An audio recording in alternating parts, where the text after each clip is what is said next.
Story ഇല്ല, ധൈര്യത്തിൽ പറഞ്ഞു. അപ്പൊ എല്ലാ ദിവസവും വയത് കേട്ടിന് അല്ലാഹു നീ ബർക്കത്താക്കണേ അല്ലാഹ്.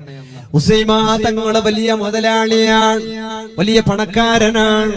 പക്ഷേ കാലങ്ങൾ മുന്നോട്ട് പോകുമ്പോ ഉസൈമ തങ്ങളുടെ സമ്പത്തെല്ലാം നഷ്ടപ്പെട്ടു പോയി, പാപ്പറായി, കടം വാങ്ങി കൊടുക്കാൻ കഴിയാത്ത പോലെയായി, കടങ്ങൾ കുന്നുകൂടിയിട്ട് വീട്ടിൽ നിന്ന് പുറത്തിറങ്ങാൻ കഴിയാത്ത അവസ്ഥ വന്നുപോയി. കടം കൊടുക്കാൻ കഴിയുന്നില്ല, കടം വീട്ടാൻ കഴിയുന്നില്ല. ആ സമയത്ത് ഇക്രിമ എന്ന് പറയുന്ന കൂട്ടുകാരൻ, ഹുസൈമ തങ്ങളുടെ കൂട്ടുകാരനാണ് ഇക്രിമ. അവർ ഗവർണറാണ്, വലിയ പോസ്റ്റിലുള്ള ആളാണ്, ഇക്രിമ തങ്ങൾക്ക് ഇതറിഞ്ഞു.